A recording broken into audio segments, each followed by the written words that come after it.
सुद्धा पाहणं महत्त्वाचं राहणार आहे 3 वाजता। बरोबर आहे राजू, त्यामुळे कोर्टाने एक अतिशय महत्त्वाचा निर्देश दिलेला आहे। आज दुपारी 3 वाजेपर्यंत आम्हाला सर्व सुरळीत झालेली परिस्थिती हवी आहे असं कोर्टाने म्हटलेलं आहे। 3 वाजेपर्यंत सगळं काही सुरळीत हवंय असं कोर्टाने राज्य सरकारला आणि पोलिसांना देखील सांगितलेलं आहे। नाहीतर आम्ही स्वतः रस्त्यावर जाऊन आढावा घेऊ असं सुद्धा कोर्टाने म्हटलेलं आहे। त्यामुळे कोर्टाची ही भूमिका अत्यंत महत्त्वाची आहे।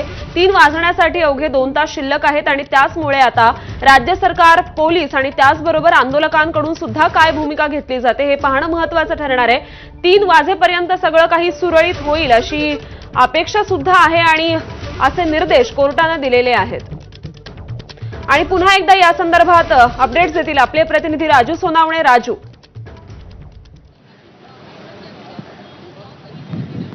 अगदी पाहतो आपण आता ही सुनावणी संपलेली आहे आणि पुन्हा एकदा 3 वाजता सुनावणीला सुरुवात होणार आहे। मात्र सुनावणी सुरू झाल्यानंतर तात्काळ जे आहे ते राज्य सरकारला या सगळ्या आदेशांचं पालन झालंय की नाही हे कोर्टात सांगायचं आहे, कारण कोर्टाने थेट 3 वाजताची डेडलाईन दिलेली आहे आणि 3 वाजेपर्यंत पूर्णपणे मुंबई सुरळीत झाली की नाही हे राज्य सरकारला सांगायचं आहे। आणि जर नसेल होत तर आम्ही स्वतः रस्त्यावरती उतरून जे आहे त्याची माहिती घेऊ असं अतिशय कडक शब्दामध्ये जे आहे ते मुंबई उच्च न्यायालयाने म्हटलेलं आहे।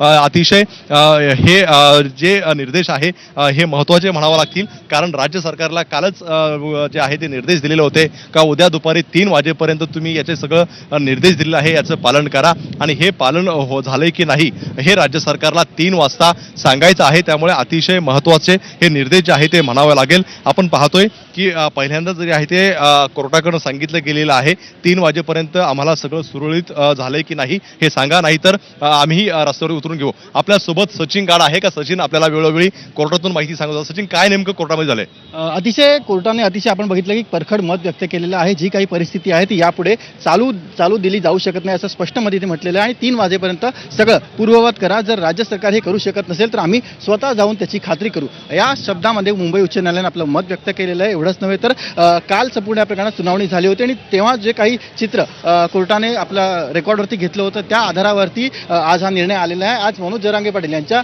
वतीने जे ज्येष्ठ विधिज्ञ आहेत सतीश माने शिंदे यांनी बाजू मांडण्याचा प्रयत्न केला। त्यांनी सांगितलं की कालच्या निर्णयानंतर आम्ही रस्ते खाली केलेले आहेत, आज कुठेही वाहतूक कोंडी झालेली नाही, जे गाड्या आहेत त्यांना देखील पार्किंगमध्ये नेण्यात आलेलं आहे। मात्र आपण बघितलं की कोर्ट कोणत्याही ऐकण्याच्या मनस्थितीत नव्हती। जे काही काल रेकॉर्डर आले ते सगळं कोर्टाने आज म्हटलं। एवढंच नाही तर कोर्टाने हे देखील सांगितलं की काल स्वतः सध्याची जर परिस्थिती बघितली तर न्यायमूर्तींना, उच्च न्यायालयाच्या न्यायमूर्तींना चालत उच्च न्यायालयात यावं लागतंय, त्या गाडीने येऊ शकत नाहीत। एवढंच नव्हे तर काल जेव्हा ते विमानतळावरून परतत होते तेव्हा एकही वाहन त्यांना रस्त्यावरती दिसलं नव्हतं। त्यामुळे राज्य सरकारने जी काही पावलं उचललेली आहेत किंवा उचलल्याचा दावा राज्य सरकार करते त्याबद्दल देखील कोर्ट संतुष्ट नसून 3 वाजेपर्यंत सगळं पूर्ववत करण्याचं, आझाद मैदान रिकामी करण्याचं कोर्टाने आता स्पष्ट म्हटलेलं आहे। आता या 2 तासामध्ये नेमकी काय राज्य सरकार पावलं उचलली त्याची देखील माहिती आता राज्य सरकारला 3 वाजता सुनावणीमध्ये द्यावी लागणार आहे। पण सचिन, आपण पाहतोय की आझाद मैदान खाली करण्याचे आदेश दिलेले आहेत, त्यामुळे आंदोलनकर्त्यांच्या वकिलांनी काही याच्यावरती म्हटलं गेलेलं आहे का? त्यांनी काही त्यांची बाजू मांडली आहे का? आंदोलनकर्त्या वकिलांचा असा स्पष्ट दावा होता की आम्ही जे काही करतोय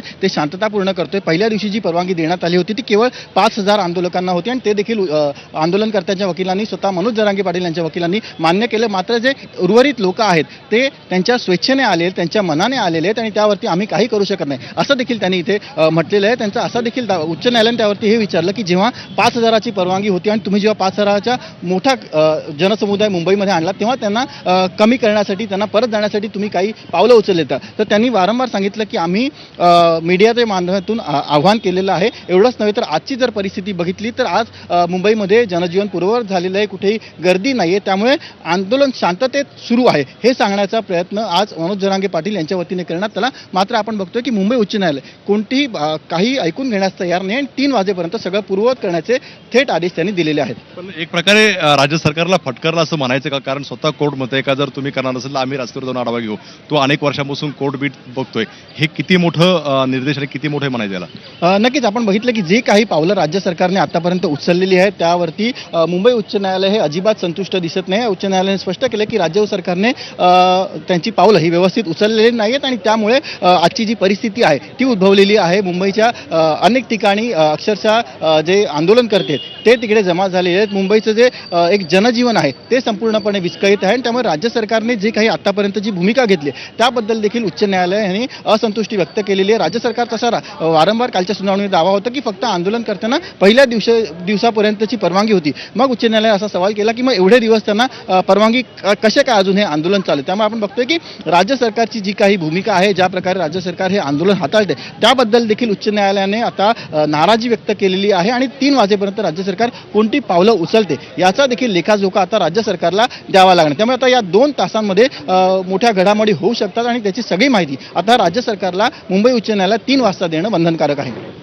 3 वाजता ज्यावेळेस सुनावणी बेंच बसेल त्यावेळेस नेमकं काय काय होणं अपेक्षित आहे, काय काय सगळं याच्यावरती आणखी काही न्यायालय जे आहे ते काही निर्देश देऊ शकतं का? राज्य सरकारला त्यांना स्पष्ट करायची की आता या 2 तासांमध्ये त्यांनी काय केलं. आंदोलन करताना परवानगी नसल्यामुळे तिथे आंदोलन करण्याची परवानगी ही उच्च न्यायालयाने नाकारलेली आहे. त्यामुळे आता राज्य सरकार नेमक्या कोणत्या भूमिका घेते, काय नेमकं करते, कारण आपण बघतोय की सातत्याने आंदोलनकर्त्यांकडून परवानगी वाढवून देण्याची मागणी केली जाते. तर आता आज देखील आपण बघितलं की मुंबई पोलिसांनी आझाद मैदान पोलीस स्टेशनच्या हद्दीत जे आझाद मैदान येतं त्यांनी देखील मनोज जरांगे पाटील यांना नोटीस बजावलेली आहे की तुम्ही तात्काळ खाली करा. मात्र नोटीसीने झालेलं नाही. आपण बघतोय की आंदोलन हे गेल्या 4 ते 5 दिवसांपासून अजूनही सुरू आहे. अजूनही मुंबईमध्ये आंदोलनकर्ते येत आहेत. त्यामुळे आता या 2 तासांमध्ये राज्य सरकार नेमकी कोणती पावलं उचलते, आंदोलनकर्त्यांना हटवण्याचे काही प्रयत्न करते का आणि इतर ज्या ठिकाणी आंदोलनकर्ते आहेत त्यांच्या गाड्या लागल्या त्या संदर्भात कोणती कारवाई करते का हे पाहणं महत्त्वाचं असेल आणि त्या कारवाईची सगळी माहिती आता पुन्हा एकदा त्यांना 3 वाजताच्या सुनावणीत मुंबई उच्च न्यायालयाला द्यावी लागणार आहे. राजू अगदी सचिन येतो पण महेश राणे आपल्यासोबत आहे जे आंदोलन